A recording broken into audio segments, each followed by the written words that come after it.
নমস্কার বন্ধুরা, আশা করি সবাই খুব ভালো আছেন। সুখী গৃহকোণ চ্যানেলে আপনাদের স্বাগত, আন্তরিক স্বাগত।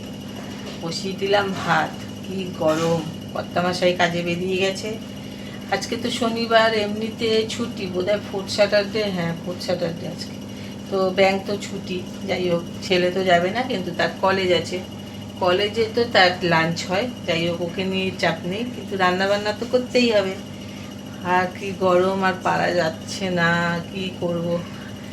আজকে তো নিরামিষ। এক এক করে কি কি রান্না করি দেখি। আর ভাতটা আমি প্রেশার কুকারেই করি। এই যে জলটা একটু বেশি করে দিই, আর হয়ে গেলে পরে সিস্টার চাল অনুযায়ী দুটো কি একটা সিটি দিয়ে বন্ধ করে দিই। তারপরে নেবে সিটিটা এই হয়ে গেলে, মানে খুলে গেলে, তারপরে শীষ আর রাবারটা খুলে উল্টে দিই। ঝরঝরা ভাত হাঁড়ির মতো হয়ে যায়। তাই এবার কি কি রান্না করি এক এক করে। নিরামিষ তো ফুটুস ফুটুস করে 3-4 রকমের আছে। চলো, বসিয়ে দেবো একটুখানি আমের চাটনি। এই গরমে একটু টক চাটনি এইসব দিয়ে লাস্ট পাতে খেলে বেশ একটু তৃপ্তি হয়। আর যা কি খাবেন, একটুখানি সামান্য একটুখানি সর্ষের তেল দিয়ে দিলাম।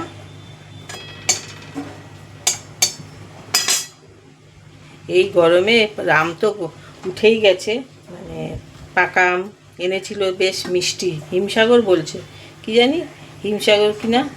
যাই হোক, মিষ্টি তো ভালোই আছে দেখলাম। আর এই রোদে তাপে আমার মনে হয় এখনই আম কিনে এনে আমসত্ত্ব দিলে পটাপট উঠে যাবে।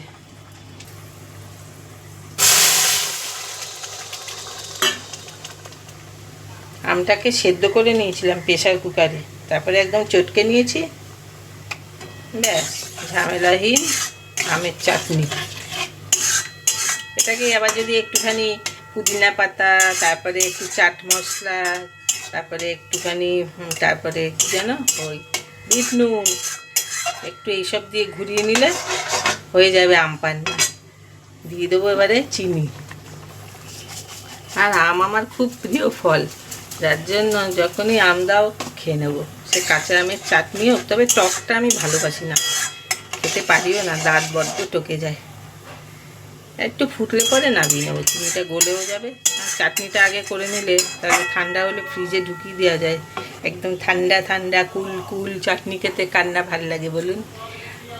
বসাবো এরপরে পাট শাক। আজকে তো নিরামিষ, 5 ফোড়ন আর শুকনো লঙ্কা দিয়েই করবো, কেননা রসুন পেঁয়াজ দিলে তো ভালোই লাগে, কিন্তু কিছু করার নেই। চাটনিটা নামিয়ে নেব। চাটনি হয়ে গেছে, এবার বসাবো পাট শাক। সেই জন্য আগে শুকনো কড়াইতেই 5 ফোড়ন আর শুকনো লঙ্কাটা একটু ভেজে নেব, তাহলে গন্ধটা খুব ভালো আসবে। যেহেতু রসুন আর পেঁয়াজ পড়বে না, খেতে তো ভালো লাগতে হবে না শাকটা, সেই জন্য শুকনো কড়াই ভেজে নিয়ে সুন্দর গন্ধ বেরোচ্ছে, তারপরে একটু সর্ষের তেল দিয়ে দেবো। পাট শাক খাওয়াও খুব ভালো শরীরের জন্য, শরীর ঠান্ডাও রাখে। আমার কর্তামশাইয়ের তো খুব প্রিয় পাট শাক। একটা ঝোল ঝোল করবো আজকে, একটু দিয়ে দিলাম তেল। এবার শাকটা দিয়ে দেবো। আর ফোড়নটার গন্ধটাও খুব সুন্দর বেরিয়েছে।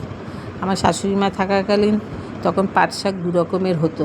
একটা একটুখানি শুকনো একদম যেটা আমরা শাক করি সেরকম, আর কর্তামশাইয়ের জন্য হতো এরকম ঝোল ঝোল।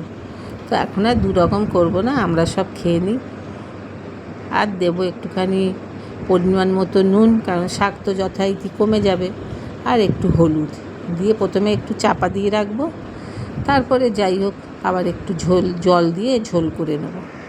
এরপরে বানাতে বসাবো পটল, দই পটল। তা ওটাকেও এবার রেডি করে নেব। ফোড়নটার খুব সুন্দর গন্ধ বেরিয়েছে। নাড়াচাড়া করে নাড়তে নাড়তেই কতটাই কমে যাবে। ভাতও আমার হয়ে গেছে এর মধ্যেই।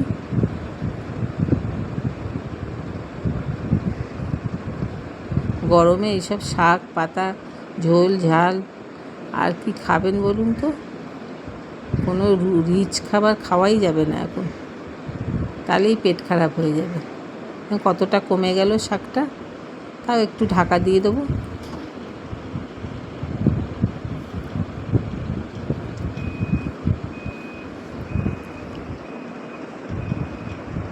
এবার ওর মতো হোক, আমি পটলটা রেডি করে ফেলি।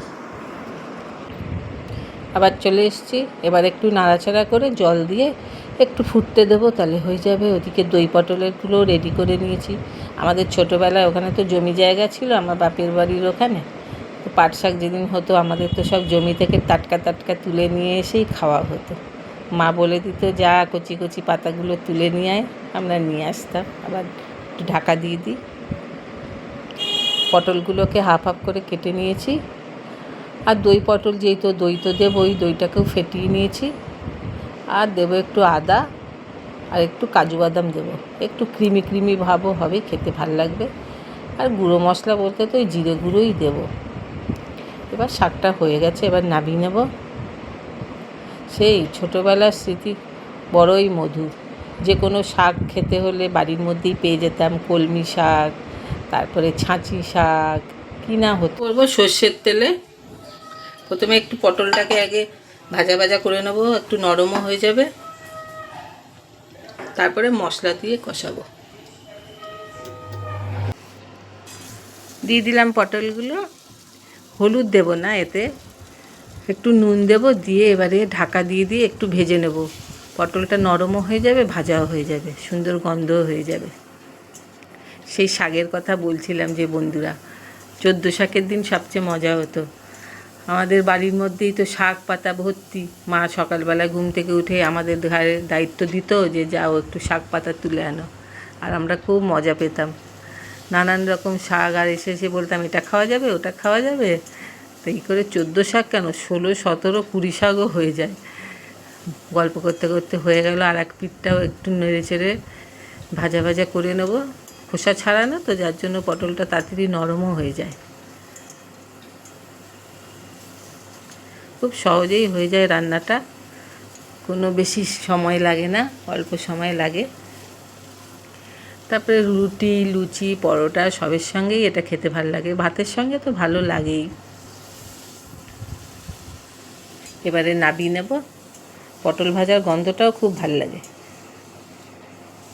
নামিয়ে নিয়ে সামান্য আরেকটু 1 চামচ মতো তেল দিয়ে দেবো, দিয়ে ফোড়নে তো জিরে আর তেজপাতা দেব। আগুনের সামনে আর দাঁড়ানো যাচ্ছে না, জানেন তো। একটু করে রান্না বসাচ্ছি, ঢাকা দিচ্ছি, চলে যাচ্ছি আবার পাখার তলায়। আর যে কী অবস্থা, ঘাম মুছতে মুছতে ক্লান্ত হয়ে যাচ্ছি। কেন কে জানে, সবারই কি হচ্ছে, আপনাদেরও হচ্ছে কি না জানাবেন তো। ভীষণ ক্লান্তি এসে যাচ্ছে। দিয়ে দিলাম আদা। এবার একটুখানি জল দেবো, নাহলে মশলাটা পুড়ে যাবে, শুকনো শুকনো তো।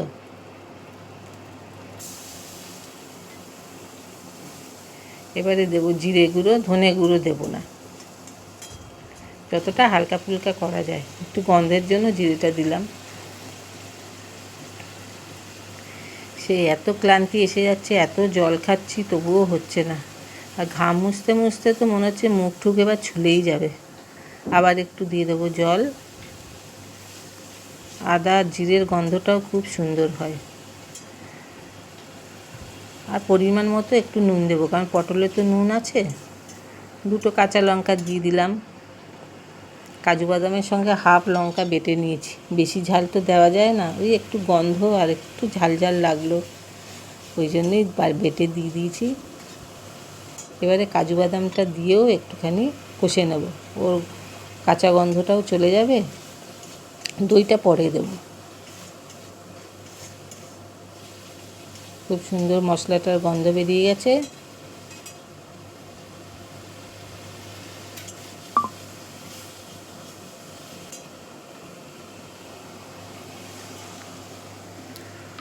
এবার এটা দিয়ে ভালো করে একটু নাড়াচাড়া করে নেব।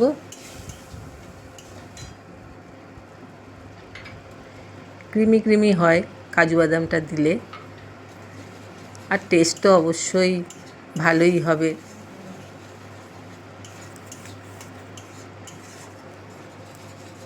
এই পর্যায়ে এখনও খুব সুন্দর গন্ধ বেরিয়েছে। এবার আঁচটা কমিয়ে নিয়ে দইটা দেব। আপনারা তো জানেনই, দইটা গরম আঁচের মধ্যে, বেশি আঁচের মধ্যে দিলে তো কেটে যায়। তার জন্য আঁচটা কমিয়ে নিয়ে দইটা দিয়ে ওর টকসে ভাবটা, গন্ধটা একটু কাটিয়ে নিয়ে তারপরে পটলটা দিয়ে দেবো। আর বেশিক্ষণ সময় লাগবে না, এই সময় তো টক দই যেন বাঁচিয়ে রাখছে, চাটনি এইসব যেন বাঁচিয়ে রাখছে। আমি তো বেশিরভাগ দিনই তরকারি সব তুলে রেখে দিই, জল ঢেলে। নিরামিষের দিন হবে না পেঁয়াজ, অন্য দিন হলে একটু পেঁয়াজ সাথে নিয়ে নিই, ওটাই জন্য তখন অমৃত মনে হয়। আর একটু চাটনি আর টক দই দিয়ে খেয়ে নিই ভাত। কি করব, খেতে ইচ্ছেই করে না। রাত্রিবেলায় যাই হোক একটুখানি খাওয়া যায়। দিয়ে দিলাম গরম মশলার গুঁড়ো, আর স্বাদের জন্য তো একটু চিনি দেবই। এবার সুন্দর গন্ধ বেরিয়ে গেছে, এবার পটলটা দিয়ে দেবো।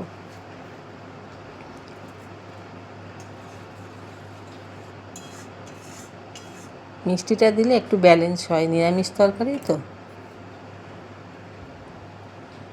পটলের মধ্যে মশলাটা বেশ মিশেও যাবে, একটু ঢাকা দিয়ে দেবো।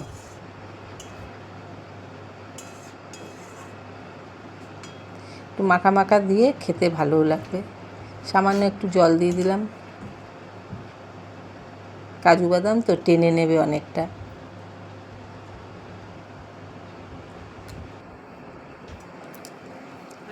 হয়ে গেছে তরকারিটা, একটু ঘি দিয়ে নামিয়ে নেব। খুব ভালো খেতে হয় বন্ধুরা, আপনারা এইভাবে করে খেয়ে দেখতে পারেন দই পটল।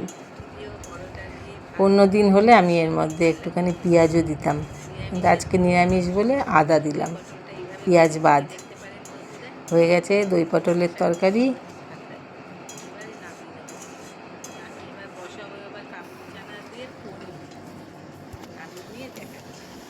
দিয়ে কাবুলি চানা করার জন্য কাবুলি চানাটাকে সেদ্ধ করে রাখা হয়েছে, আর একটুখানি আলুও দেবো, আলু সেদ্ধ আছে।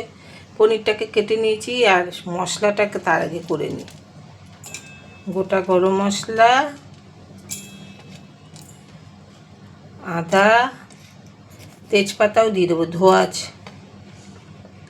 টমেটো, আর দেবো জিরে। ব্যাস, এটা দিয়ে মশলাটাকে করে নেব। আর দেবো দুটো কি তিনটে পনির, একটা আর একটা দিদি। এটা দিয়ে মশলাটাকে তৈরি করব, করে নিয়ে আসছি। একটু সাঁতলে নেব, তাই জন্য একটু সামান্য তেল দিয়ে। আর গরমে পারা যাচ্ছে না, কি গরম। এখন বাজে 9:15, এখনই অবস্থা দেখুন কি তাপ রোদের। পনিরটা একটু নুন হলুদ দিয়ে সাঁতলে নেব। পনিরের তো স্বাদ নাই, একটু দিলে নুন দিলে ভালোই লাগবে, কাঁচা গন্ধটাও চলে যাবে। বড় এঁটে এঁটে যায় কড়াইতে। একটু ময়দা কি কর্নফ্লাওয়ার মাখিয়ে নিলে হয়। তো আমি চিলি পনির যখন করি তখন মাখিয়ে নিই, পনিরের তরকারি করলে আর করি না। আবার কিছু কিছু তরকারিতে কাঁচা পনির দিই, যেমন পালক পনির, এইসবে মটর পনির। হয়ে গেছে, এবার নামিয়ে নেব। এবার একটু তেল দিয়ে দিলাম, মশলাটা তো কষাতে হবে। ফোড়নে দেবো জিরে, আর মশলার কালারটাও খুব সুন্দর এসছে, পনিরটা দিয়েছি তো, তাতে স্বাদটাও ভালো হবে।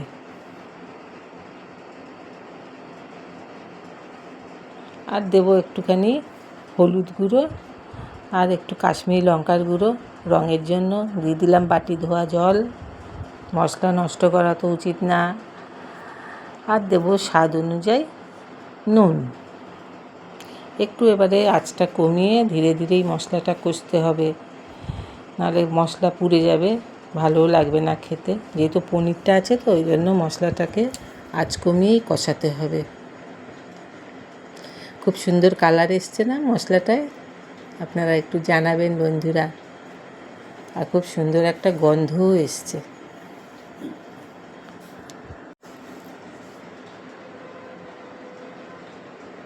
ছেলে বৌমারা কালকে রাত্রিরে ফিরেছে, ট্রেন এত লেট ছিল। 7টার সময় ট্রেন ছাড়ার কথা ছিল দীঘা স্টেশন থেকে, সেইটা ছেড়েছে প্রায় 8:30টার সময়ও বলেছে ছাড়েনি। তারপরে ওর বাবা খাওয়া দাওয়ার তো কিছু এই ছিল না, তারপর ওর বাবা 3 প্যাকেট, 4জন তো ওরা, 3 প্যাকেট চিকেন চাউমিন কিনে রেখে এসছে, যে রাত্রিবেলা 12:30 1টা তো বাজবেই। কটায় ছেড়েছে জানা হয়নি, আজকে জানবো। সকাল থেকে খুলিনি, কারণ ফোন করিনি আর কি, ঘুমিয়ে ঠুমিয়ে থাকবে, অত রাত্রির করে এসছে। কেমন ঘুরলো ফোন করে জানতে হবে। অবশ্য কথা হয়েছিল, ওই হোটেলের ভেতরেই থাকছিল, সন্ধেবেলায় সমুদ্রের ধারে যাচ্ছিল। সমুদ্র তো ভালোই লাগে। গল্প করতে করতে মশলাটা অনেকটা গন্ধ বেরিয়ে গেছে, সুন্দর কষেও গেছে, নিচে লেগে যাচ্ছে। এবারে একটু চানা আর আলুটা দিয়ে আর একটুখানি কষে নেব।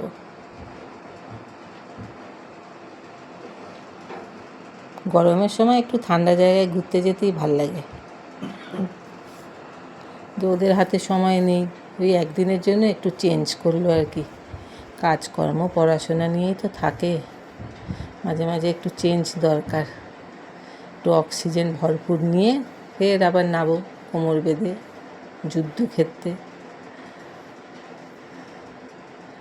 অনেকক্ষণ সময় লাগছে আসলে মশলাটা কষতে।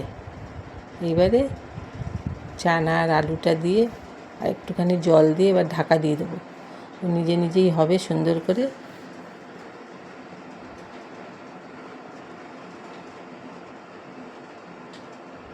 আস্তে আস্তেও মিলেমিশে যাক, ততক্ষণ আমিও গিয়ে একটুখানি হাওয়া খেয়ে আসি। একটু ঢাকা দিয়ে দেবো। কালারটা বলতে নেই, খুব সুন্দর এসছে।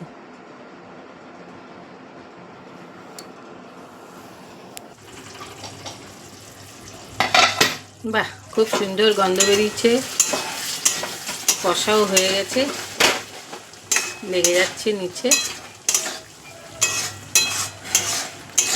রোজ যেন একবার করে একটু আপনাকে চমকে দেবে, একটু হালকা হয়ে, তারপরে এমন তেড়ে পুড়ে উঠছে, বাবা রে বাবা, মনে হচ্ছে আগুনের গোলার মধ্যে আমরা বসে আছি। একটু দিয়ে দিলাম ঘি, আর দেবো একটু স্বাদের জন্য মিষ্টি। খুব সুন্দর রঙটা এসছে। ব্যাস, এটা আমার কষে গেছে। এবার ঝোলটা দিয়ে দেবো।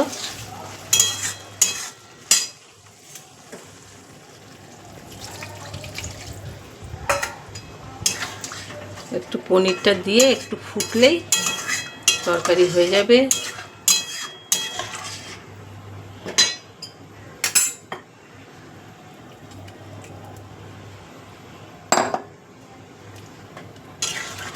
পনির দিয়ে চানা দিয়ে তরকারি একটুখানি ফুটে যাক, তারপরে নামাচ্ছি। হয়ে গেছে আমার পনির দিয়ে চানা দিয়ে তরকারি।